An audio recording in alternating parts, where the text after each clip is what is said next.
Hello बच्चा party, कैसे हैं आप लोग। आई होप बढ़िया होंगे। पढ़ाई भी काफ़ी अच्छी चल रही होगी। बोर्ड्स की तैयारी मतलब हाफ ईयरली आने वाले, पहले तो हाफ ईयरली की तैयारी करनी है और हाफ ईयरली के साथ साथ हमें किसकी प्रिपरेशन करनी है, बोर्ड की। हाफ ईयरली को आप लोगों को सीरियस लेना है, just not a school exam. इस तरीके से नहीं लेना है आपको। आपको हाफ ईयरली को ऐसे लेना है कि एक तरीके से मान लो कि आधे सिलेबस का बोर्ड हो रहा है, क्योंकि आप उस हिसाब से प्रिपरेशन करोगे तो वो आपको बोर्ड में भी हेल्प करेंगे। तो चलो बच्चों, आज हम लोग पढ़ने वाले हैं अपना नया चैप्टर ट्रिग्नोमेट्री। बहुत सारे मिथ है इसके लिए। मिथ ये है कि बहुत लोग डराते हैं, सबसे गंदा चैप्टर है, सबसे हार्ड चैप्टर है। बट हम लोग ना इस चैप्टर को इजी वे में करेंगे, वो भी पूरे कंसेप्ट के साथ। अपने कंसेप्ट को क्लियर करो और चैप्टर को आसान बनाओ। ठीक, शुरू करते हैं। चलिए आगे आपके अपने चैनल पे। ठीक है, तो अब हम लोग पढ़ने वाले ट्रिग्नोमेट्री। बेसिकली ट्रिग्नोमेट्री होता क्या है, ठीक है। तो देखो ये जो है ना, ट्रिग्नोमेट्री वर्ड ग्रीक वर्ड से बना है। ठीक है, तो ट्राई मतलब क्या होता है, ट्राई मतलब क्या होता है, थ्री। ट्राई मतलब थ्री, ठीक है। मतलब जैसे कि थ्री, थ्री। और गोनो मतलब क्या होता है आपका, साइड्स, मतलब तीन साइड। आप लोग कहोगे तीन साइड, तीन साइड तो ट्राइंगल होता है। ठीक है, हम लोगों ने मान लिया, ओके, हम लोगों ने मान लिया कि तीन साइड को हम लोग क्या कहते हैं, हम लोग तीन साइड वाली फिगर को क्या कहते हैं, ट्राइंगल कहते हैं। ठीक है, मेट्री का मतलब होता है आपका मीजरमेंट। हम लोग यहाँ पर साइड्स का क्या करने वाले हैं, मीजरमेंट करने वाले हैं। ठीक है, लेकिन अब आपके माइंड में ये बात आ रही होगी, यार जब तीन साइड का मैडम भी क्या पढ़ा रही है, कुछ भी बोलती है मैडम, है ना, कुछ भी। जब हमें ये बताओ कि जब हमें तीन साइड पढ़ना है तो हम उसे ट्रिग्नोमेट्री नाम क्यों देंगे। हम ट्राइंगल ही तो कह सकते हैं, भाई बचपन से पढ़ते आए हैं, ट्राइंगल ट्राइंगल ट्राइंगल, तो ट्राइंगल ही बोलेंगे हम क्यों बोले ट्रिग्नोमेट्री।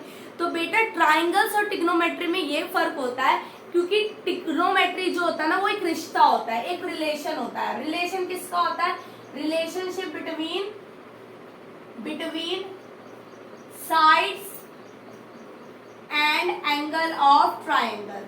साइड और एंगल्स ऑफ ट्राइंगल मतलब ट्राइंगल की एंगल और साइड के बीच का जो रिश्तेदारी होती है, जो रिश्ता होता है, मतलब ये रिश्ता क्या कहलाता है, ये रिश्ता क्या कहलाता है, ट्रिग्नोमेट्री। इस रिश्ते को हम लोग क्या कहते हैं, ट्रिग्नोमेट्री।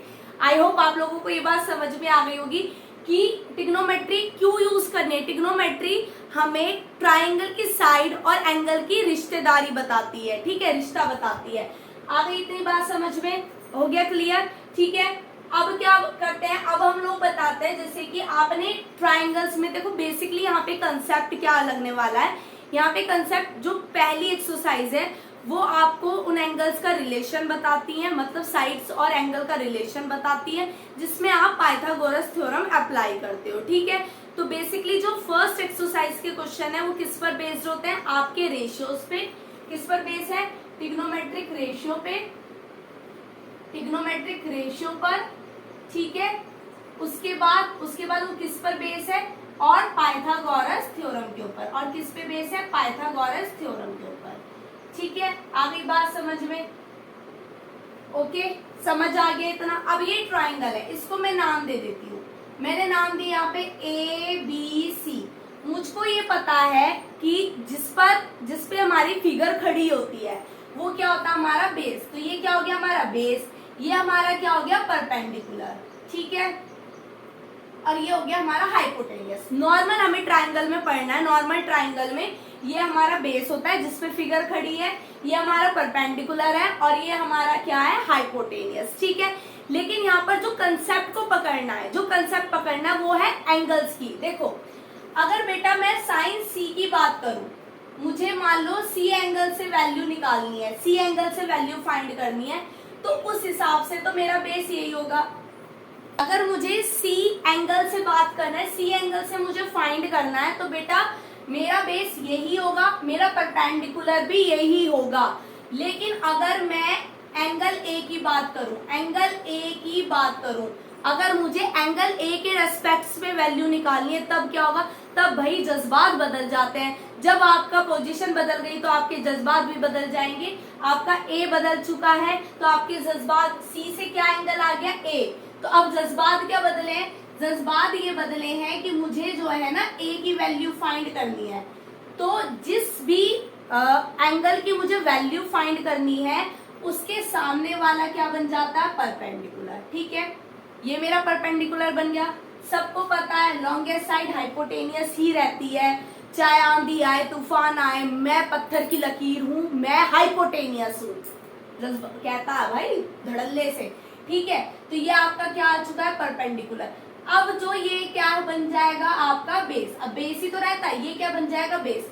तो आपको कंसेप्ट क्या समझना, कंसेप्ट ये समझिए जिस एंगल के बारे में बात हो रही है, ध्यान देने वाला पॉइंट टू बी नोटेड। ठीक है, जिस एंगल के बारे में बात हो रही है उसके सामने वाली साइड होती है परपेंडिकुलर, और जिस एंगल पे वो एंगल जहां पर खड़ा है, जिस लाइन से टिक खड़ा है, वो हो जाता है उसका बेस। ठीक है, आई होप आप लोगों को ये वाला जो कंसेप्ट है एंगल्स का ये क्लियर हो गया होगा। चलो आगे बढ़ते हैं।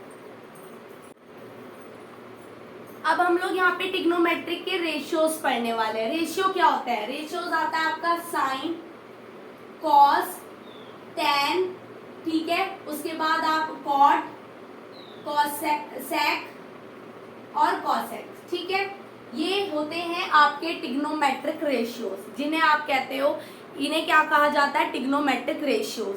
अब इनका ये क्या बताते हैं, साइन कॉस क्या बताते हैं, एंगल का रिलेशन किसके साथ, साइड के साथ। ये रिश्ता क्या कहलाता है, एंगल का रिलेशन किसके साथ बताने वाले, साइड के बाद, जिसे मिलके बनाते हैं ट्रिग्नोमेट्री। ठीक है, तो अब यहाँ पे आपको ना रेशियोज लिखना है, साइड के रेशियो लिखना है। तो बेसिकली ये आपका ट्राइंगल है, ठीक है, ट्राइंगल है, ये आपका ए, ये आपका बी, ये आपका सी।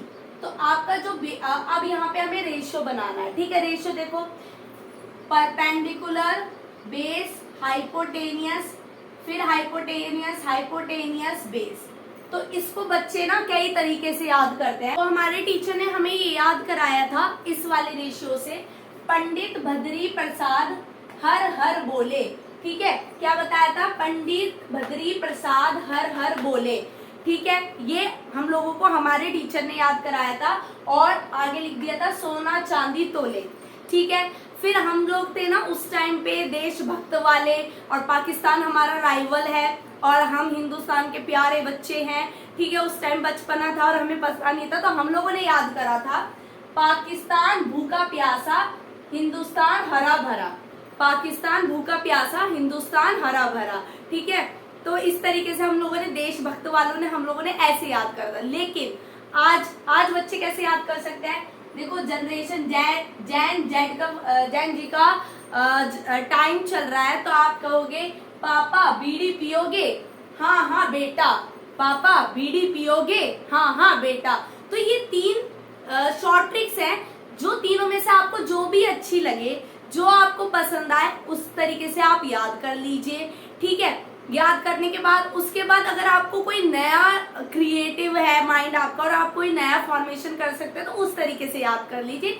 बेसिकली क्या है कि याद होना चाहिए। ठीक है, तो भाई हम लोग यूट्यूब पे पब्लिकली पढ़ा रहे हैं, तो हम लोग पाकिस्तान वाला नहीं कह सकते, और उसके लिए मैं सॉरी बोलती हूँ कि ऐसे किसी की भावना है, तो लेकिन हम लोग बचपन वाली टाइम की बात बता रहे हैं कि हम लोगों ने इस तरीके से उसको लर्न करा था।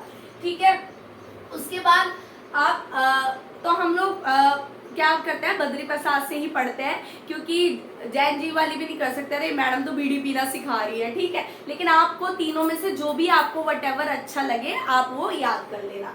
ठीक है, तो अब हम लोग बात करते हैं, क्या था, पंडित भद्री प्रसाद हर हर बोले, सोना चांदी तोले। तो सोना चांदी तोले, तो sine, S for sine, sine का रिलेशन क्या होता है, P अपॉन एच। साइन का रिलेशन क्या आएगा, P अपॉन एच, मतलब परपेंडिकुलर अपॉन हाइपोटेनियस।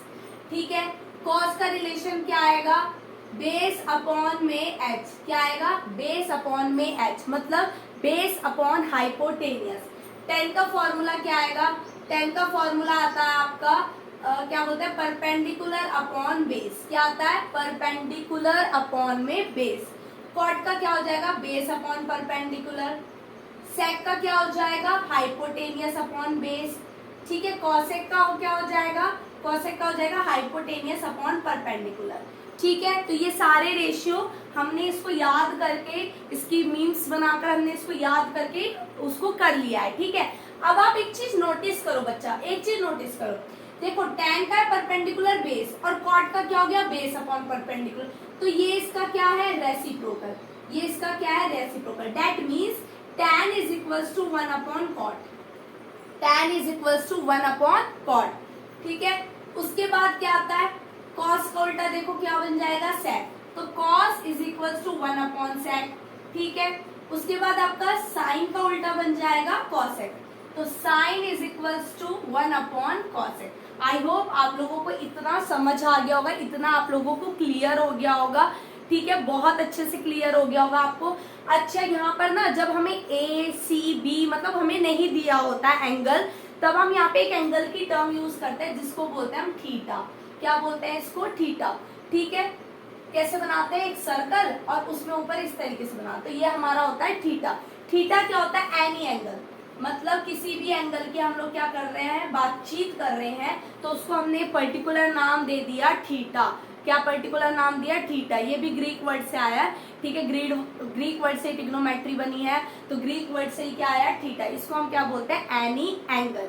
आई होप आप लोगों को ये रेशियो वाला इतने से अच्छे से समझ आ गया होगा, और अच्छे से समझेंगे क्वेश्चंस के साथ।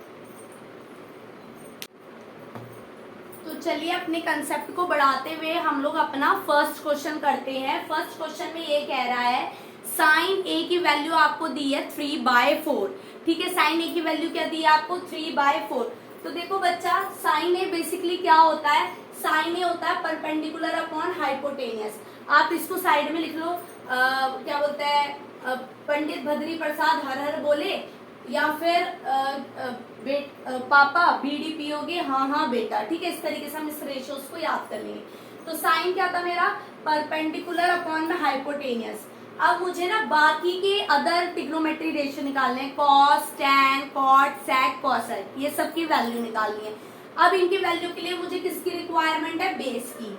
तो बेस कैसे निकलेगा, ऑफ कोर्स पाइथागोरस थ्योरम। किससे निकलेगा बेस, पाइथागोरस थ्योरम से। तो पाइथागोरस थ्योरम से बेस निकालो, क्या होता है, परपेंडिकुलर प्लस बेस का square is equals to hypotenuse का square, 3 square plus base square is equals to 4 square, 9 plus base square is equals to 16, base square equal to 16 minus 9, और base equals to कितना आ गया, 7, √7। Base की value कितनी आ चुकी है, √7, और √7 का हम लोग पुट करेंगे। अब पुट करते हैं अपनी कॉस के रेशियो में। साइन हमें क्या दिया है, साइन हमें दिया हुआ है 3/4। अभी मैम ने पीछे कंसेप्ट पढ़ाया था, ये परपेंडिकुलर अपॉन हाइपोटेन्यूज, कि साइन का रेसिप्रोकल क्या होता है, कॉसेक। साइन का रेसिप्रोकल क्या होता है, कॉसेक। कॉसेक का रेशियो क्या था, हाइपोटेन्यूज अपॉन परपेंडिकुलर, तो इसकी भी वैल्यू मुझे मिल गई है। तो मुझे अब क्या निकालना है, कॉट, कॉस। कॉस क्या होता है मेरा, बेस अपॉन हाइपोटेनियस। बेस कितना निकला, √7, हाइपोटेनियस कितना है, 4। अब इसका ही रेसिप्रोकल होता है सेक। सेक क्या होता है, हाइपोटेनियस अपॉन में बेस, मतलब 4 अपॉन में √7, ठीक है। उसके बाद मेरा क्या आता है, 10। 10 क्या होता है, 10 होता है परपेंडिकुलर अपॉन में बेस, जिसकी वैल्यू हो जाएगी 3 अपॉन में √7, ठीक है। इसी का उल्टा होता है कॉट, जिसका वैल्यू होता है बेस अपॉन परपेंडिकुलर, जो कि होता है हमारा √7/3। तो ये आपका पहला क्वेश्चन डन डना डन डन, ठीक है, डन हो चुका है। और आप लोग अब अगले क्वेश्चन पे आते हैं। तो चलिए अपने अगले क्वेश्चन पे आते हैं। नेक्स्ट क्वेश्चन आपके बारे में क्या कह रहा है, ओ सॉरी आपके बारे में नहीं कह रहा है, मतलब क्वेश्चन हमें क्या कहना चाह रहा है, ठीक है। चलो उसकी बात को सुन लिया जाए। कह रहा है कि आपको एक फिगर गिवन है, ये आपको एक क्या है, फिगर गिवन है। उसके बाद वो कह रहा है आपको tan p की और cot r की वैल्यू फाइंड करनी है। ओ ये तो मैं यूं चुटकियों में कर दूंगा सॉल्व, चलो करते हैं, ठीक है। सबसे पहले मुझे किसकी वैल्यू, माइंड में डालो, किसकी वैल्यू निकालनी है, मुझे tan की वैल्यू निकालनी है। किसकी वैल्यू निकालनी है, tan की। तो tan का रेशियो क्या होता है, tan का रेशियो होता है परपेंडिकुलर अपॉन में बेस, ठीक है। क्या होता है, परपेंडिकुलर अपॉन में बेस। बट अगर मैं फिगर की बात करूं तो फिगर में परपेंडिकुलर है, हाइपोटेनियस है, पर बेस नहीं है। फिर क्या लगाएंगे, फिर लगाएंगे हम पाइथागोरस थ्योरम। फिर से लगाएंगे पाइथागोरस थ्योरम। 12 का स्क्वायर प्लस बेस का स्क्वायर इक्वल टू 13 का square, 144 base square is equals to 169, base square is equals to 169 minus 144, ठीक है, base square is equals to 25 और बेस की वैल्यू कितनी आ गई आपके पास 5। तो बेसिकली आपको बेस क्या निकल गया 5। ठीक है, चलो मुझे बेस पता चल गया। अब हम बात करेंगे एंगल की। किसकी बात करेंगे? एंगल की। तो मुझे tan में कौन सा एंगल निकालना है? मुझे tan में निकालना है P। tan P की वैल्यू फाइंड करनी है। किसकी वैल्यू फाइंड करनी है? tan P की। ये ध्यान दो इस बात पर। मुझे कौन से एंगल की वैल्यू फाइंड करनी है? P की। P की वैल्यू फाइंड करनी है, ये है मेरा P। तो ध्यान देने वाला क्या है इसमें बेटा? इसी में ही ध्यान देने वाला है कि मैंने आपको बताया था मेरे से जिस भी एंगल की बात करोगे उसके सामने वाला क्या हो जाएगा? परपेंडिकुलर। उसके सामने वाला क्या हो जाएगा? परपेंडिकुलर। तो अकॉर्डिंग टू एंगल P हमारा परपेंडिकुलर यहाँ पे क्या बन जाएगा? QR। क्या बन जाएगा हमारा परपेंडिकुलर? QR। क्या बन गया? QR। और बेस क्या? जब ये QR है, हाइपोटेनियस तो वही रहेगी, पत्थर की लकीर। ठीक है, तो ये अगर बेस है तो ये क्या हो जाए, सॉरी, ये अगर परपेंडिकुलर बन गया तो ये क्या बन जाएगा आपका? बेस। तो बेस क्या है आपका? PQ। बेस क्या है आपका? PQ। तो आपकी वैल्यू आई है 5/12। क्या आई है? 5/12। ठीक है, गॉट इट। अब मुझे क्या निकालना है? Cot R। क्या निकालना है? Cot R। तो कॉट क्या होता है? कॉट होता है बेस अपॉन परपेंडिकुलर। फिर बच्चा, फिर ध्यान दीजिए, बहुत अच्छे से ध्यान दीजिए कि आपको क्या निकालना है, कौन सा एंगल निकालना? R। तो R के अकॉर्डिंग आपको R निकालना है ये वाला एंगल। ठीक है, अब आपको फाइंड करना है ये वाला एंगल। तो मैंने अभी बताया जिस भी एंगल की आप बात करोगे उसके सामने वाला क्या हो जाता है? परपेंडिकुलर। तो यहाँ पर परपेंडिकुलर आपका क्या हो जाएगा? PQ। आपका यहाँ पे परपेंडिकुलर क्या हो जाएगा? PQ। ठीक है, और बेस क्या बन जाएगा आपका? QR। तो वैल्यू तो वही आएगी सेम, 5/12। ठीक है, लेकिन एंगल बदल गए तो जज्बात बदल गए। ठीक है, जब लोग क्या कहते हैं, दोस्त बदल, हर दोस्त से एक जैसी बॉन्डिंग नहीं होती ना, तो हर दोस्त बदल जाता है तो जज्बात भी बदल जाते हैं। ठीक है, तो उसी तरीके से इनके भी बदल गए। tan P minus cot R आपको ये फाइंड करना है। आप दोनों की वैल्यू फाइंड कर चुके हो। 5/12 माइनस 5/12 सेम वैल्यू है। आंसर क्या आ गया आपका? 0। आंसर क्या आ गया? 0। तो बच्चा बेसिकली क्या है, आपको ये ध्यान इस चैप्टर में ध्यान देना है कि आपको कौन कौन सी वैल्यू दी हुई है। परपेंडिकुलर बेस तो आप हाइपोटेनियस से वो पाइथागोरस थ्योरम से तीसरी साइड निकाल लोगे। दूसरा आपको दिया है कि कौन सा एंगल आपको निकालने के लिए कहा हुआ है। जो भी एंगल आपको निकालने के लिए कहा उसके अकॉर्डिंग आपको वैल्यू पुट करनी है। इस एक्सरसाइज में ये दो बातें विशेषकर आपको ध्यान देनी है। ठीक है, अगला क्वेश्चन करते हैं। चलो अब हमारे पास अगला क्वेश्चन है। हमें क्वेश्चन ये कह रहा है कि 15 cot A इक्वल्स टू 8 और हम लोगों को किसकी वैल्यू फाइंड करनी है? साइन A की और सेक A की वैल्यू हम लोगों को फाइंड करनी है। ठीक है, तो आपको दिया क्या हुआ है बच्चा? आपको दिया हुआ है 15 cot A इक्वल टू 8। तो अब ये कैसे निकलेगा? इसमें तो कोई रेशियो ही नहीं दे रखा। बुद्धि खराब कर दी इस क्वेश्चन में। बेटा बुद्धि खराब मत करो, बुद्धि को सेंटर में करो। कॉट A को मैं ऐसे लिख सकती हूँ 8/15 लिख सकती हूँ, यस या नो? लिख सकती हूँ मैं इसे। क्या लिख सकती हूँ? कॉट को 8/15 लिख दिया मैंने, कोई प्रॉब्लम नहीं है। ठीक है, अब कॉट का रेशियो क्या होता है? कॉट का रेशियो होता है यहाँ पर क्या बोलते हैं? Base upon perpendicular. उसके अकॉर्डिंग था ना हमारा, क्या बोलते हैं? पंडित बद्री प्रसाद हर हर बोले, या पापा बीड़ी पियोगे? हाँ हाँ बेटा। ठीक है, इसके अकॉर्डिंग हमारा था ना। तो हमारा कॉट इक्वल्स टू क्या हो गया? 8/15 मतलब base upon perpendicular. That means मुझे बेस दिया है, मुझे परपेंडिकुलर दिया है, निकालना मुझे साइन है, तो हाइपोटेनियस कौन देगा बे? हाइपोटेनियस हम निकालेंगे भाई, हमें खुद भी मेहनत करनी है। कितना जुल्म करवाते हैं ये हम लोगों से, सब काम हम लोग ही करें, है ना।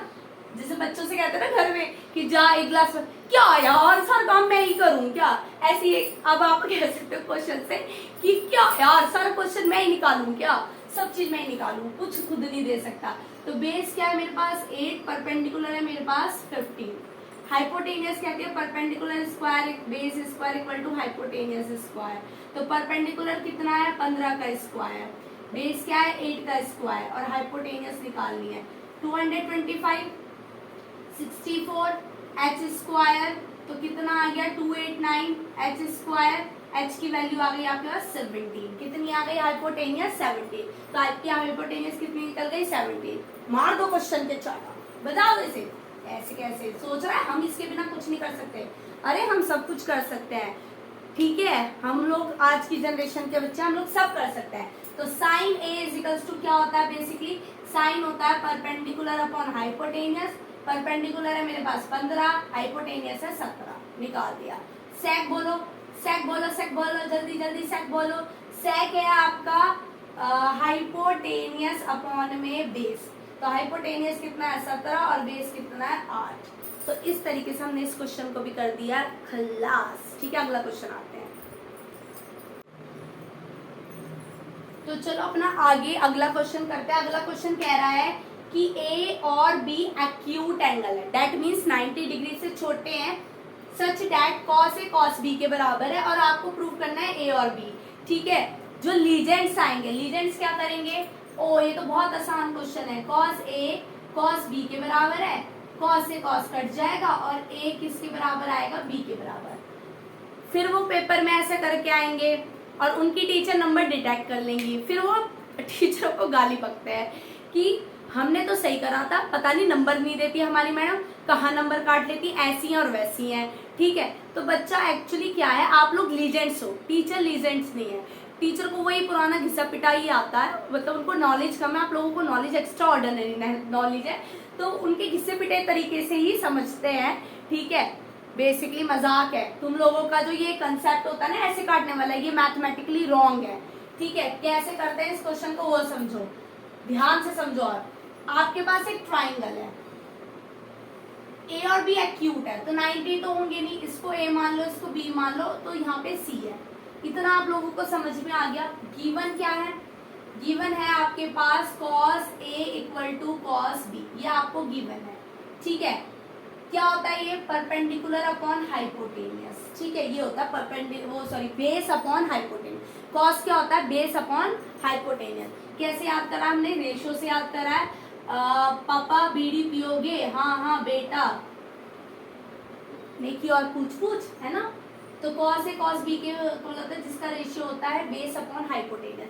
अभी मेरे को ना ये cos A की बात कर रहा है, इसकी बात कर रहा है, इस एंगल की, तो इस एंगल के अकॉर्डिंग बेस यही है, तो बेस हो जाएगा आपका AC अपॉन AB, ठीक है।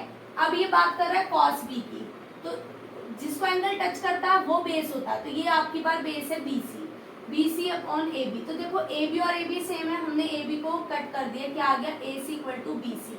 और हम लोगों ने 9 आइसोसेलेस ट्राइंगल की प्रॉपर्टी पढ़ी थी ना, कि अगर दो साइड्स इक्वल हैं तो उनके आमने सामने के एंगल क्या हो जाते हैं, इक्वल, तो इसीलिए इनके वो क्या हो गए, इक्वल, इनके एंगल्स क्या हो गए, इक्वल। आगे बात समझ में, ये क्वेश्चन ऐसे होगा, अपना लीजेंड वाला तरीका मत लगाना, ठीक है। ये क्वेश्चन किस तरीके से होगा समझ आ गया होगा आप लोगों को, आई होप बहुत अच्छे से, ठीक है। अगला क्वेश्चन करते हैं,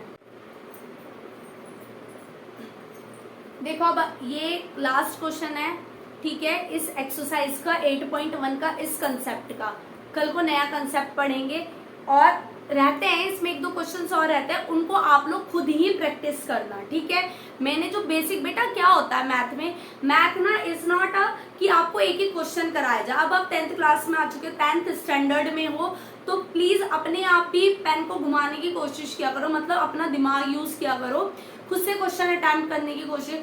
जितना आप प्रैक्टिस करोगे उतनी मैथ आपकी अच्छी होगी, ठीक है। इसमें कोई नहीं होता कि कोई बच्चा, मेरी मैथ्स तो बहुत अच्छी है, एक बच्चा कहे यार मेरी मैथ बिल्कुल अच्छी नहीं है, मैथ्स मुझे डराती है। नहीं, मैथ आपको नहीं डराती है, उसकी आत्मा नहीं सताती है। बस जिस बच्चे की मैथ अच्छी है वो क्या करता है, वो ज्यादा फोकस करता है, प्रैक्टिस करता है, ठीक है।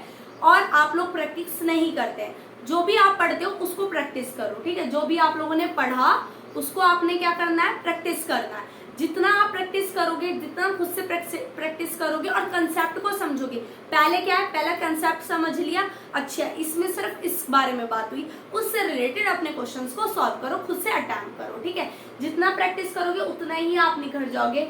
बचपन में पढ़ते थे ना, मतलब आप लोगों को तो बचपन ही है, हम लोगों के में थॉट्स आता था, प्रैक्टिस मेक्स मैन परफेक्ट। तो इसी तरीके से प्रैक्टिस करके ही आप ट्रिग्नोमेट्री में, इवन ट्रिग्नोमेट्री क्या जितने भी सब्जेक्ट्स हैं, मैथ हो, साइंस हो, एसएसटी हो, व्हाटएवर कोई भी सब्जेक्ट हो, आप उसमें क्या बना सकते हो, अपनी पकड़ बना सकते हो। ठीक है, तो चलो इस वाले क्वेश्चन पे बढ़ते हैं।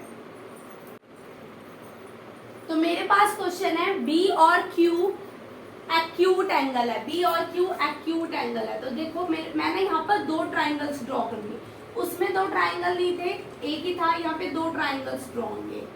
ठीक है, दो ट्राइंगल हमने ड्रॉ कर लिए, यहाँ पे दे दिया हमने ए बी सी और यहाँ पे दे दिया क्यू, तो पी क्यू आर। तो बी और क्यू एक्यूट एंगल है। आपको गिवन है आपको कि साइन बी जो है वो साइन क्यू के इक्वल है। ठीक है, साइन बी किसके इक्वल है, साइन क्यू के। तो क्या होता है आपका रेशियो, ट्रिग्नोमेट्रिक रेशियो। वहीं से पापा जी बीडीपी हो गए, हाँ बेटा, इतनी अच्छा बच्चा आजकल बीडीपी के लिए पूछ रहा है।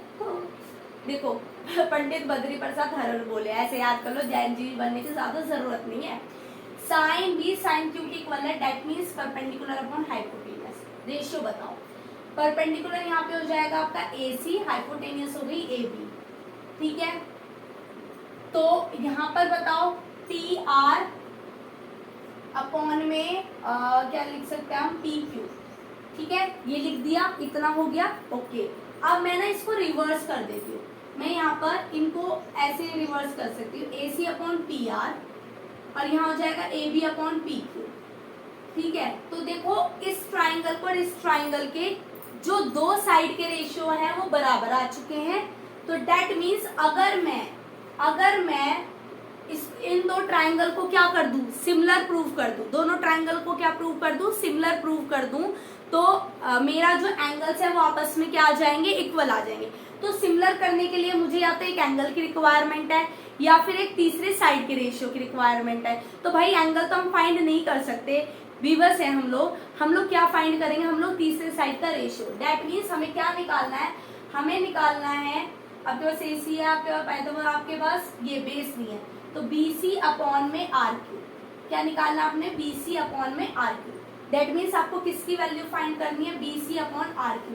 अगर ये रेशियोज आपके बराबर आ जाते हैं, इनका रेशियो आपके पास, इनकी वैल्यू बराबर आ जाती है, तो ये तीनों रेशियो देखो दो तो इक्वल है ऑलरेडी, हमें इसको इक्वल प्रूव करना है। ठीक है, अगर इनका रेशियो भी सेम आ जाता है तो दोनों ट्राइंगल आपस में क्या हो जाएंगे, सिमिलर। तो निकालो BC अपॉन QR। अब कैसे करेंगे इसको, भाई ये तो सताती है मैडम, तो कोई बात नहीं बेटा, क्या पढ़ना है इस एक्सरसाइज में, क्या पढ़ी हमने, एंगल को देखो, पाइथागोरस थ्योरम, एंगल है नहीं, अतः पता ही नहीं है, पाइथागोरस थ्योरम अप्लाई करेंगे, पाइथागोरस थ्योरम अप्लाई कर दो, BC क्या है, बेस, तो हाइपोटेनियस में से माइनस कर दो, AB square minus AC square. ठीक है, अपॉन में इसको लिख दो, क्या बोलते हैं उसको, किसकी वैल्यू, QR की क्या लिख सकते हैं हम लोग लिख देंगे PQ का स्क्वायर माइनस PR का स्क्वायर। ठीक है, अब आपने ना जो ये आपने रेशियो लिया था AC अपॉन PR और क्या होता है AB अपॉन PQ, इसको आप K के बराबर मान लो। ठीक है, तो डेट मीन्स आप AB को क्या लिख सकते हो, आप AB को लिख सकते हो KPQ स्क्वायर। ठीक है, माइनस आप AC को क्या लिख सकते हो, K स्क्वायर और PR स्क्वायर। ठीक है, अपॉन में under root PQ square minus PR square. हम लिख सकते हैं इसको, K स्क्वायर को बाहर ले लिया तो K बचा, अंडर रूट में आपके पास बचा PQ स्क्वायर माइनस का PR स्क्वायर। ठीक है, और यहाँ पे भी क्या बचा, PQ स्क्वायर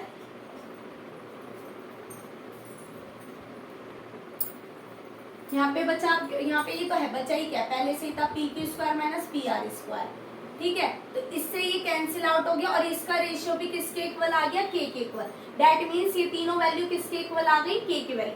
अब ये तीनों वैल्यूज जो है वो इक्वल आ चुकी है, रेशियोज जो है ट्राइंगल के इक्वल आ चुके हैं, तो ट्राइंगल ABC जो है वो सिमिलर है ट्राइंगल PQR के। तो सिमिलैरिटी प्रॉपर्टी से एंगल B किसके इक्वल हो जाएगा, एंगल Q के इक्वल हो जाएगा। अच्छा क्वेश्चन है, इंपॉर्टेंट है। ठीक है, हाफ ईयरली में देखने को मिल जाएगा, बोर्ड में भी आ सकता है, पर बोर्ड में ज्यादातर प्रूविंग वाले क्वेश्चंस आते हैं, या फिर प्रूविंग वाले या फिर वैल्यूज वाले देखने को मिलते हैं। अधिकतर 95% चांसेस उन जैसे क्वेश्चन के रहते हैं। तो हाफ ईयरली में ये क्वेश्चन आपको देखने के लिए मिल सकता है। तो इसी के साथ ये वाली एक्सरसाइज कंप्लीट होती है और आप लोगों को खुद से प्रैक्टिस करना है। And bye, take care.